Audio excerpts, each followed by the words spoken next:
Hello friends, I'm Sean Prophet, the Energy Philosopher. Today I want to talk to you about water and how it relates to energy production and consumption. Like energy, we usually think about water when something goes very wrong. It doesn't really matter whether the problem is too much water or too little, or even the wrong kind of water in the wrong place, such as seawater, wastewater, or even radioactive water. What we need for human survival, for crops, and for energy production is just the right amount of pure, clear, and cool water in the right place at the right time. I don't have to tell you that human beings are more than half water, with an average person containing between 30 and 40 liters. And maintaining proper hydration in our bodies is critical. Yet the National Academy of Sciences estimates that given current trends, up to 1 billion people will go without adequate water by 2050, especially in China and India. About 80% of water use is agricultural. There's a lot to say on that subject, but we'll let the farmers worry about that for right now. What is most important to you is that when you turn on the tap, you get drinkable water, and plenty of it. So let's start with the basic task of getting water to cities. In 2009, the Los Angeles Department of Water and Power, which is the largest municipal water system in the United States, delivered 200 billion gallons to our taps. Much of it had to be pumped hundreds of miles through pipes or aqueducts. The rest is from snowmelt or other local sources, and it all has to be strained, carbon filtered, purified, ozonated, and chlorinated. All this processing and pumping takes an amazing amount of energy. Between 2 and 3% of the entire world's energy production is used to pump and treat municipal water. Perhaps 1% of this water is used for direct human consumption. Yet, ironically, the other 99% that is used for landscape irrigation, laundry, washing the car, and bathing still must meet the same exacting drinking water standards. The city of Los Angeles has some of the cleanest tap water in the world. So we need to think twice before we let the sprinklers run too long, ignore a running toilet, overfill the pool, or fail to fix a broken sprinkler head that forms, a miniature geyser, making rivers of precious drinking water run down the street into the gutter. It's kind of disgusting. We pay too dear a price in both money and energy to waste this liquid gold.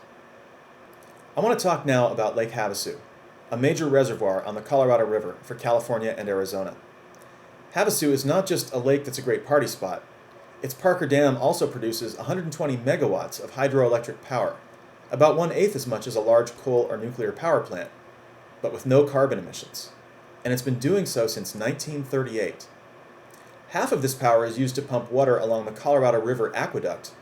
The other half feeds the grid. It's an ingenious project, a zero-carbon, self-pumping reservoir that's been in operation for almost 75 years. You gotta love that. Without this water from Havasu and other sources, Los Angeles would be a desert most of the time. So we can clearly understand that drinking water takes a lot of energy to move and treat. And it's obvious hydroelectric power depends on full reservoirs and robust rainfalls.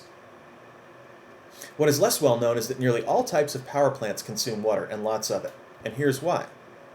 In order for the plant's machinery to do useful work, it must reject heat to the environment. This is governed by the second law of thermodynamics. Think of it this way. If you build a fire, you can warm yourself or cook food. It's a straight-up chemical reaction. You don't need anything else except the fire.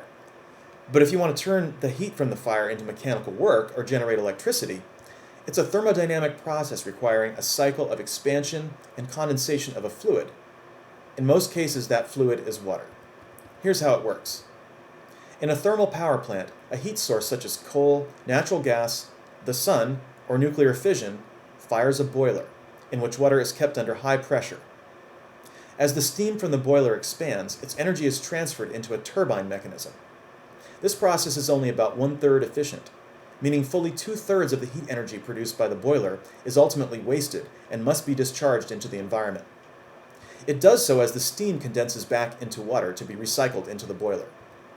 The steam condenser must be continuously cooled, or the steam won't condense and the boiler will run out of water, the turbine will stop spinning, and the power plant will shut down.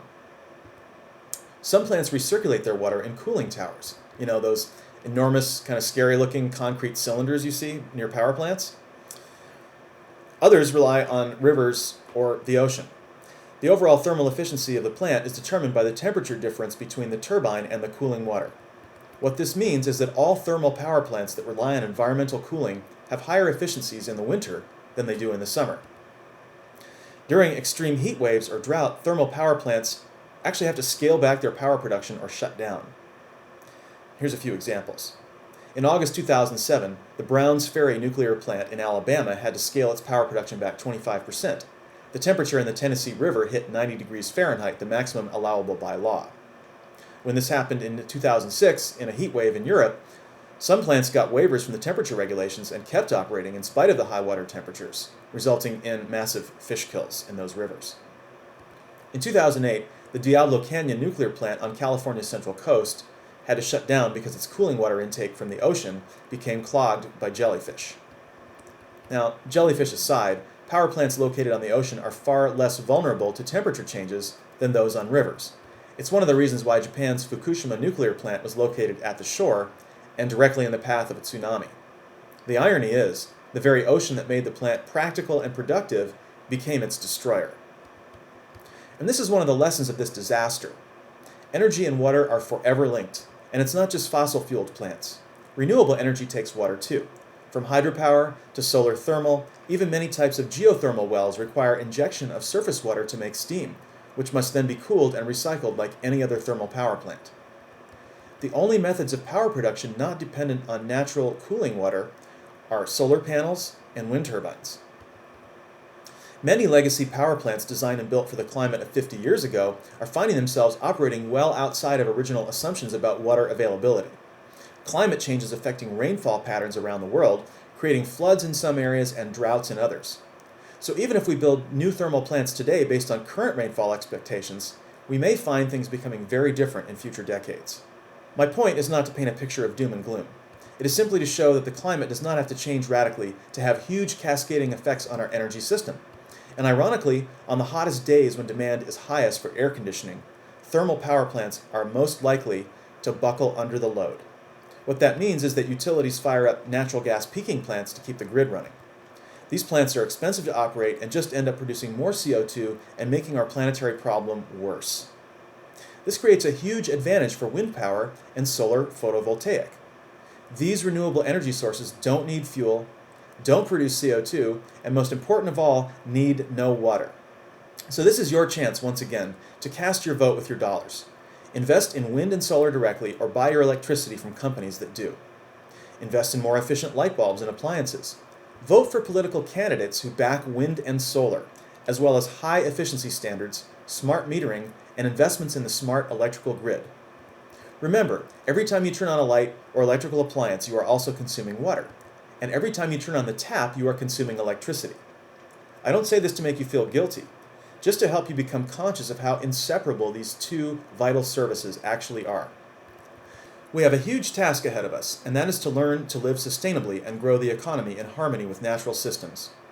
In the past 100 years, natural life support systems all over the world have become degraded by overexploitation. Our choice couldn't be more stark. Your future, your job, and all economic growth depends on our leaders getting their priorities straight and putting the resources we have left to better and better use. Your understanding of the costs, benefits, and trade-offs involved in every energy decision you make is key to making the right decisions both at the personal and political level. Thank you for watching. Until next time.